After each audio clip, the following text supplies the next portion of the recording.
YouTube channel classroom फोरे पे बहुत बहुत स्वागत है।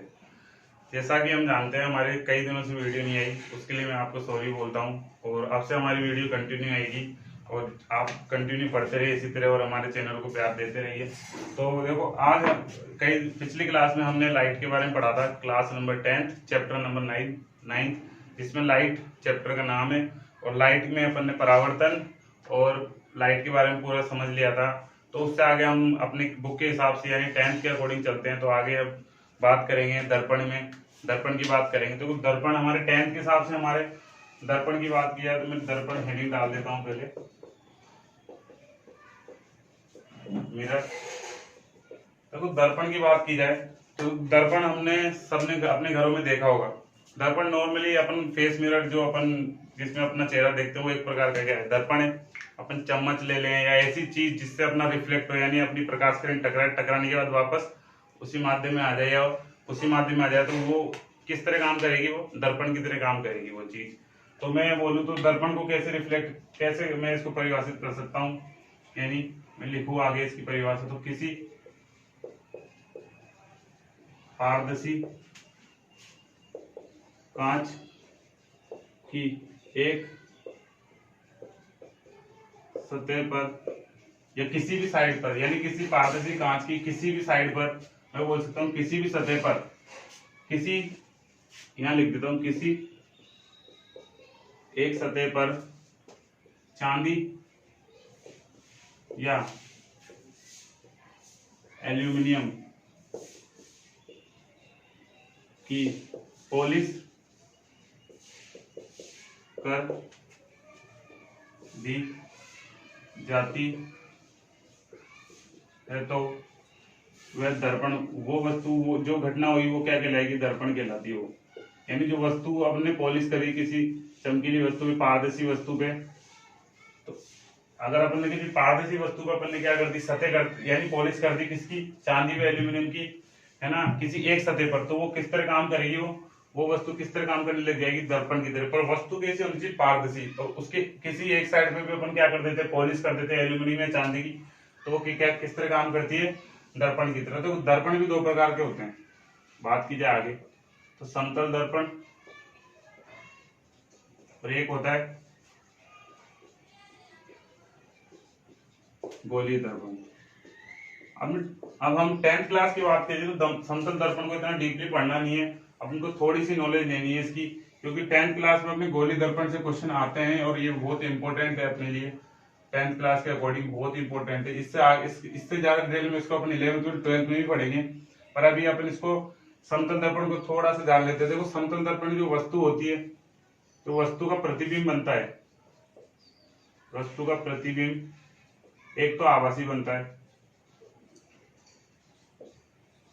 सीधा बनता है और वस्तु के बराबर बनता है हमेशा। कैसा बनता है, वस्तु के बराबर। देखो इसमें अपन एक बार सपोज करूं, मैं केवल मिरर ले लेता हूं, जो अपना सिंपल मिरर होता है घर में, उसको क्या बोलते हैं, प्लेन मिरर।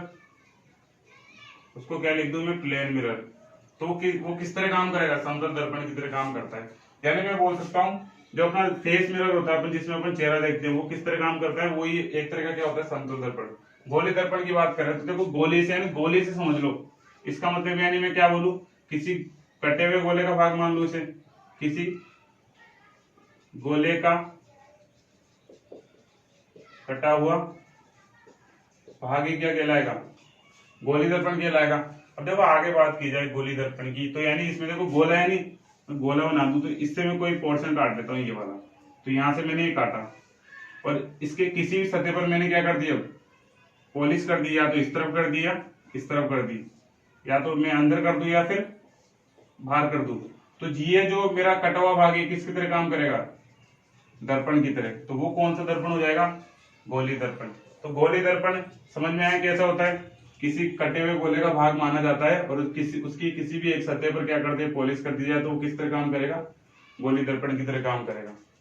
अब आगे बात की जाए इसमें, तो देखो एक बार मैं आपको ये बता दूं आभासी प्रतिबिंब और वास्तविक प्रतिबिंब में अंतर होता क्या है, पहले वो समझना जरूरी है अपने लिए, जब भी अपन इनको अच्छी तरह समझ पाएंगे। तो आगे बात की जाए तो पहला फर्स्ट बात करता हूं मैं, एक तो आभासी प्रतिबिंब,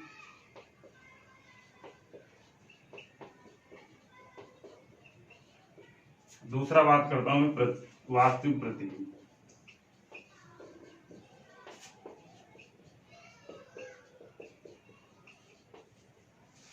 अब यहाँ पे देखो, आभासी यानी केवल प्रतिबिंब का आभास हो, वो रियल में ना हो, यानी वो वास्तव में ना हो। ऐसा प्रतिबिंब जो वास्तव में ना हो, कैसा हो, जिसको अपन देखे केवल आभास होना चाहिए। यानी मैं बोल सकता हूँ ऐसा प्रतिबिंब जिसे इसे पर्दे पर प्राप्त नहीं किया जा सके, यानी इसे पर्दे पर प्राप्त नहीं कर सकते अपन, वो दीवार पे भी प्राप्त नहीं कर सकते। यानी और इसमें जब दो किरणें आपस में टकराएं रिफ्लेक्शन के बाद, यानी परावर्तन के पश्चात दो किरणें आपस में टकराएं, तो इसमें कभी भी दो किरणें टकराती नहीं है आपस में। यानी मैं बोल सकता हूँ अगर ये दो किरणें जा रही तो आपस में कभी टकराएंगी नहीं आगे, तो इनको अपन को फिर क्या करना पड़ेगा, डेड डेस करके खुद आवाज कराना पड़ेगा कि ये मिली हुई है। ऐसी किरणें ऐसा यानी इसमें होता क्या है, जब दो प्रकाश किरणें टकराती नहीं आपस में तो उसे क्या बोलते हैं, आभासी प्रतिबिंब। और वास्तविक प्रतिबिंब की बात करें तो देखो इसमें क्या होता है, वास्तव में टकराती जो प्रतिबिंब होती है, अपनी प्रकाश किरण होती है, वो वास्तव में टकराती है। यानी एक किरण इधर से आ रही है, एक किरण इधर से टकरा, रिफ्लेक्शन होने के बाद कहां पे टकराई, यहाँ पे, यानी परावर्तन के पश्चात आपस में टकराती है। आया समझ में। और इसे हम क्या कर सकते हैं, पर्दे पर प्राप्त कर सकते हैं, दीवार पर प्राप्त कर सकते हैं।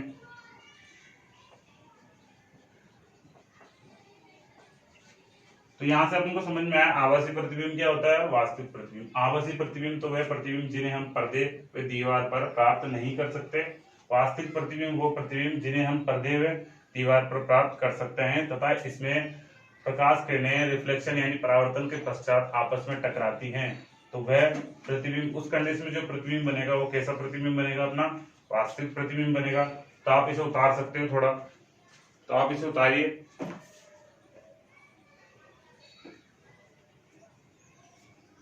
तो अब मैं इसको मिटा देता हूं। अब आगे हम बात करेंगे गोली दर्पण की, क्योंकि समतल दर्पण इतना इंपॉर्टेंट है नहीं अपने 10th के अकॉर्डिंग। अपन को यहाँ पे हम लोगों को केवल गोली दर्पण को डिटेल में पढ़ना है, तो मैं इसको मिटा देता हूँ यहाँ पे। अब तो हमने अभी आभासी प्रतिबिंब व वास्तविक प्रतिबिंब के बारे में जान लिया है। अब आगे हम बात करते हैं गोली दर्पण की, क्योंकि समतल दर्पण के बारे में थोड़ी सी डिटेल लेंगे वो अपन ने ले लिए। तो बात करें तो अब किसकी बात करेंगे, हम गोली दर्पण की बात करेंगे। गोलीय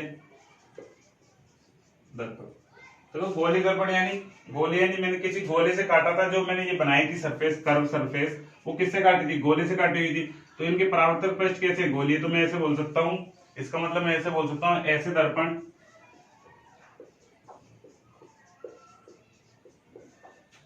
जिनके परावर्तक पृष्ठ गोलीय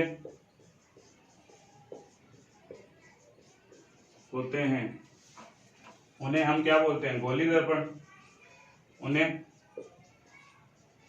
गोलीय दर्पण कहा जाता है। यानी मैं आगे समझाऊं तो देखो, मैंने क्या लिया था, गोला, और एक गोला मैं यहां ले लेता हूं। मैंने इसको यहां से काटा, अगर मैं इसको यहां से मिटा देता हूं, देखो मैंने ये जो भाग लिया है, ये कहां से, गोले का भाग, ये कटा हुआ भाग। अब मैं इसको थोड़ा यहाँ से मिटा देता हूँ समझाने के लिए। अगर मैं इसको यहाँ, इसको इस तरफ पॉलिश कर दूं तो भी मेरा कैसा हो गया है, ये जो वाला पृष्ठ है, अंदर वाला परावर्तक पृष्ठ कैसा है, जो रिफ्लेक्ट करेगा किरण को, जो भी किरण आएगी उसको रिफ्लेक्ट करेगा, तो क्या है, कर्व आकार में है। यानी जो परावर्तक पृष्ठ वो कैसा है, कर्व आकार में। अगर मैं इसको यहाँ से काटू, ठीक है, और अंदर पॉलिश कर दूं मैं, अब यहां से लाइट आएगी, यानी यहां से लाइट आई, वो भी क्या होगी, एक कर्व आकार से ही तो क्या होगी, रिफ्लेक्ट होगी वो। तो यानी मैं बोल सकता हूं ऐसे दर्पण जिनके परावर्तक पृष्ठ कैसे हो, गोलीय हो। यानी मैंने कहां से काटा इनको, गोले से तो काटा, तो इसका मतलब जिनके परावर्तक पृष्ठ कैसे हो, गोली हो, उन्हें क्या कहते हैं, गोली दर्पण। अब गोली दर्पण की बात की जाए तो देखो ये भी दो प्रकार के होते हैं। अब आगे बात की जाए इसमें, देखो ये भी दो प्रकार के होते हैं। पहला तो होता है उत्तल दर्पण, सेकंड होता है अवतल दर्पण। अब मैं आगे समझाऊं उत्तल दर्पण व अवतल दर्पण। देखो इनमें ज्यादा डिफरेंस है नहीं, और समझना बहुत जरूरी है। और जो प्रतिबिंब की जो अपनी स्थिति होती है ना, प्रतिबिंब की स्थिति, प्रतिबिंब की स्थिति,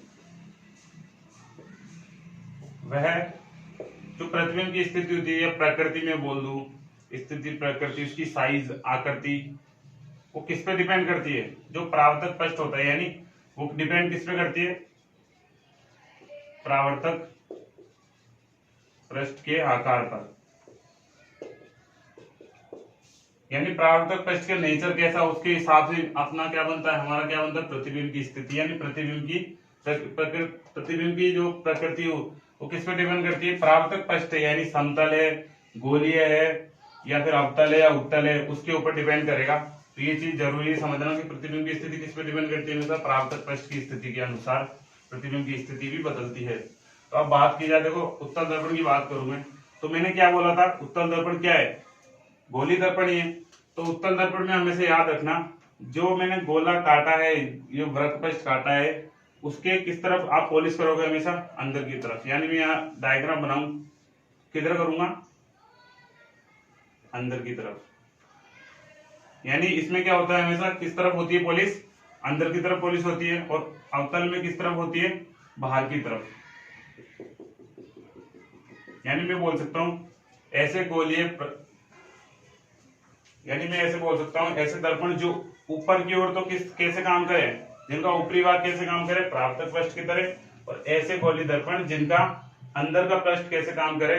परावर्तक पृष्ठ की तरह काम करे, तो वो तो कहलाते हैं अवतल। और जिनका भारी सतह, यानी भारी पृष्ठ कैसे काम करे? परावर्तक पृष्ठ की तरह, तो उसे कहलाते हैं अपन उत्तल। तो अब इसमें अब मैं बात करूं, देखो उत्तल को अपन बोलते हैं अभिसारी भी, इसको बोलते हैं अपसारी, और इसको बोलते हैं अभिसारी। अभिसारी दर्पण, इसको अपसारी दर्पण। इसको अगर इंग्लिश में बात करें तो कॉन्वेक्स मिरर, इसको बोलेंगे कॉनकेव मिरर। आया समझ में? उत्तल दर्पण क्या होते हैं? ऐसे दर्पण जिनके अंदर की साइड तो क्या हो? पॉलिश हो, और बाहर की साइड की सतह कैसे काम करे? परावर्तक पृष्ठ की तरह काम करे। अवतल दर्पण की बात की जाए तो अवतल दर्पण में क्या होता है? अंदर, बाहर तो क्या हो? पॉलिश हो, वह जिसके अंदर की सतह क्या काम करे? परावर्तक पृष्ठ की तरह काम करे। आया समझ में? उत्तल दर्पण में क्या होता है? अंदर की तरह तो पॉलिश हो, अंदर की तरफ तो क्या हो? पॉलिश, बाहर की तरफ, बाहर की सतह कैसे काम करे? यानी उभरी हुई सतह कैसे काम करे? परावर्तक पृष्ठ की तरह। इसमें उभरी हुई सतह पर तो क्या होती है? पॉलिश। आंतरिक सतह कैसे काम करती है? परावर्तक पृष्ठ की तरह काम करती है। तो अब इसमें अपन समझ सकते हैं, देखो यहां से अपन मीनिंग समझे, उत्तल यानी उठा हुआ, उठा हुआ। यानी इसमें जो प्रकाश किरण आएगी तो परावर्तन के पश्चात क्या होती है? हमेशा फैलती है, यूं फैलेगी। इसमें जितनी भी प्रकाश किरण आएगी वो क्या होगी? फैलेगी। और इसमें बात करें तो प्रकाश किरण आएगी, आने के बाद परावर्तन के पश्चात मिलेगी। जितनी भी प्रकाश किरण आएगी वो क्या होगी? आपस में मिलेगी। यानी इसमें तो क्या हो रही है? इकट्ठी, और इसमें क्या हो रही है? फैल रही है। तो फैलने को बोलते हैं अपन अपसारी, यानी ऊपर की तरफ। इकट्ठे को बोलते हैं अपन अभिसारी, यानी इकट्ठा होना। तो आया समझ में ये? तो अब मैं इसको मिटा देता हूं।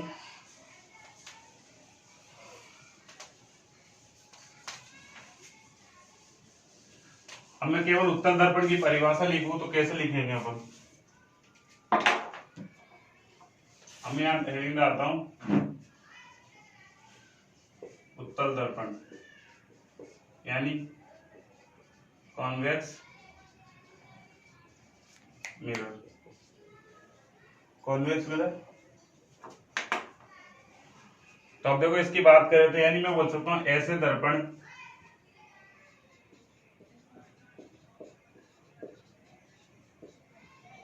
जिनकी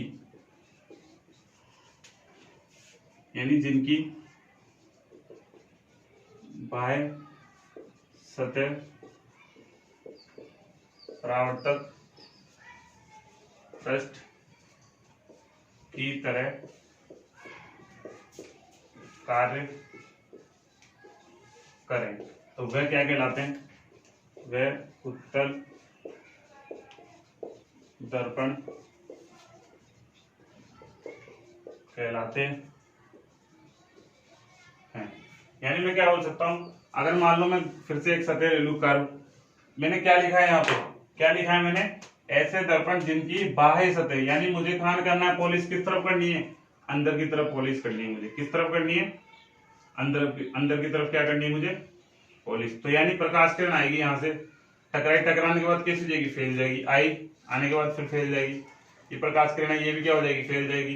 प्रकाश किरण है, ये भी क्या हो जाएगी, फैल जाएगी। यानी जितनी भी प्रकाश किरण आएंगी वो क्या होंगी, परावर्तन प्रसार के बाद, परावर्तन के बाद क्या हो जाएंगी, फैल जाएगी। यानी रिफ्लेक्शन के बाद क्या हो जाएंगी, वो फैल जाएंगी। तो यानी फैलने से मैंने बताया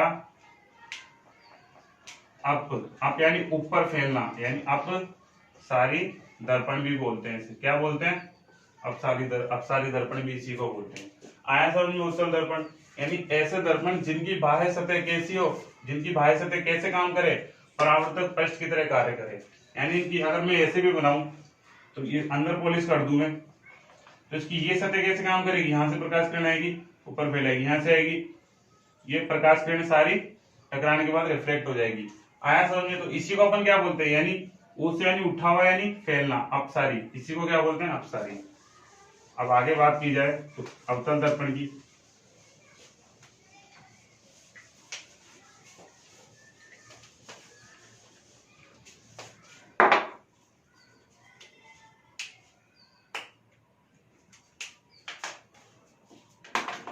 अब बात की जाए अवतल दर्पण की।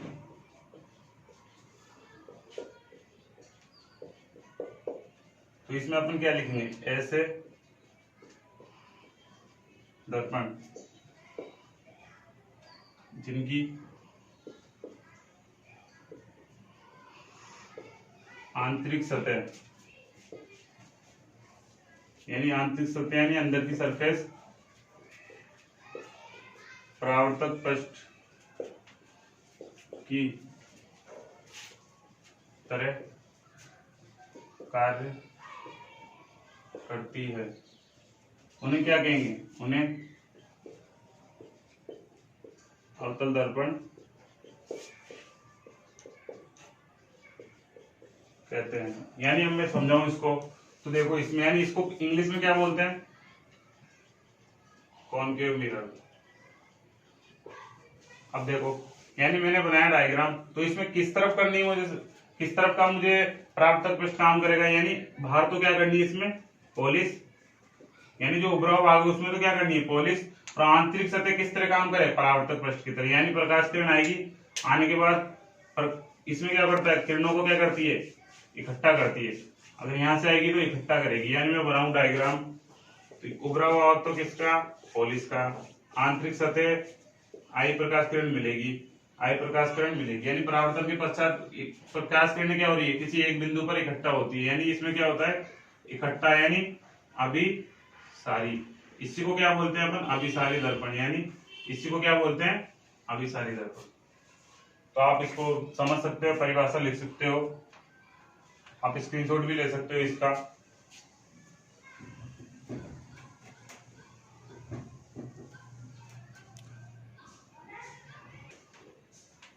तो आप सभी ने इसका स्क्रीनशॉट ले लिया होगा। तो आगे इसकी कुछ महत्वपूर्ण परिभाषा है वो हम नेक्स्ट क्लास में जरूर पढ़ेंगे। आज के लिए इतना ही काफी है, और आप इसी चैप्टर को पढ़ते रहिए और 10th क्लास में मेहनत कीजिए, और हमारे चैनल को यूं ही प्यार बरसाते रहिए। और please like, share and subscribe जरूर करें हमारे चैनल को।